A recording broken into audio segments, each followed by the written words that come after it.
Pernah nggak sih, kamu ngerasa capek sama suatu hubungan, tapi kamu tetap bertahan?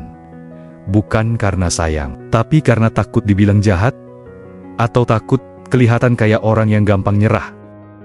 Tenang, kamu nggak sendiri. Kita semua pernah kok mencoba mempertahankan sesuatu yang sebenarnya, ya sudah selesai.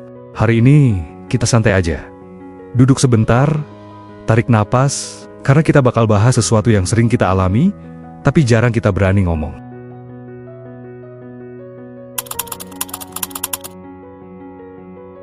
Kalau dengar kata hubungan, banyak orang langsung mikirnya soal pacar, pasangan, atau cinta-cintaan.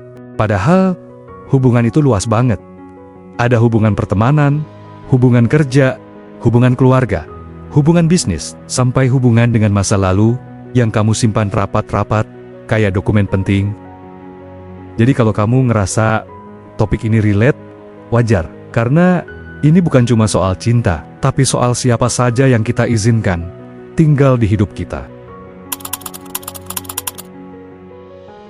Kadang kita bertahan dalam hubungan, bukan karena itu sehat, tapi karena ada hal-hal yang bikin kita takut pergi.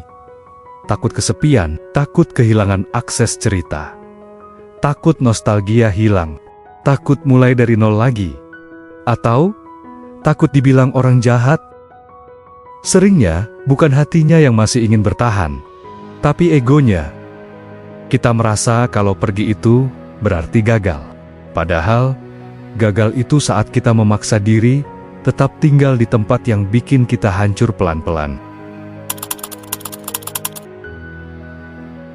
Dan yang paling lucu adalah, kadang kita sadar hubungan itu nggak sehat, tapi kita pura-pura lupa. Ini beberapa ciri yang sering banget kejadian. Kamu capek, tapi nggak tahu kenapa. Komunikasi juga cuma muncul kalau ada masalah.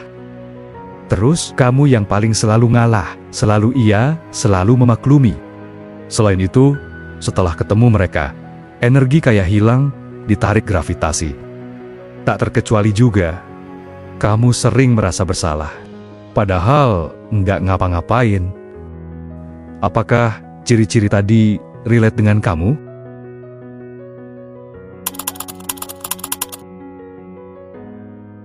Ini bagian yang kadang susah diterima. Tapi hubungan itu hidup. Dan hidup itu berubah. Orang berubah. Kebiasaan berubah. Prinsip berubah. Tujuan hidup berubah. Yang dulu sejalan, belum tentu masih searah sekarang.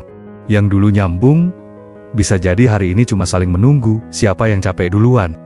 Memaksakan hubungan itu kayak memaksa sepatu sempit tetap dipakai. Awalnya memang cuma pegal, tapi lama-lama kamu nggak bisa jalan.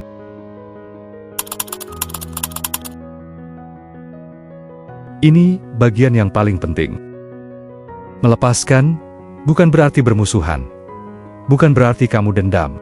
Bukan berarti kamu nggak sayang. Bukan berarti kamu berhenti peduli. Kadang melepas itu bentuk sayang. Sayang sama diri sendiri. Kamu cuma sedang bilang, aku mau hidup yang lebih sehat. Aku mau tenang. Aku mau damai. Dan itu bukan dosa. Gak perlu pakai ribut, gak perlu perang kata, gak perlu tutup pintu keras-keras. Caranya simple. Pertama, kurangi intensitas. Tidak semua chat harus dibalas cepat. Tidak semua ajakan harus diiyakan. Kedua, jujur, tapi tetap lembut. Kamu bisa bilang, kayaknya kita butuh jarak sebentar, dan itu sah-sah aja. 3. Fokus pada dirimu. Isi hidupmu dengan hal yang bikin kamu berkembang. 4. Terima bahwa nggak semua orang cocok buat long term. Beberapa orang cuma mampir, bukan buat menetap. Dan itu nggak apa-apa.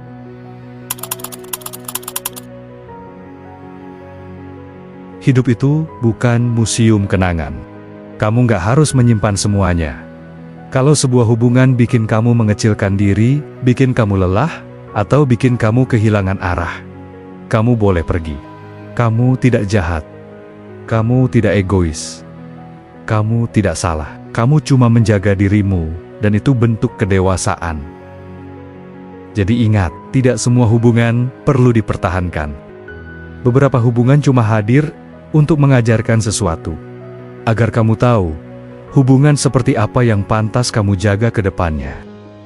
Jangan lupa bahagia, tapi jangan lupa juga istirahat. Sampai ketemu di video info santai berikutnya.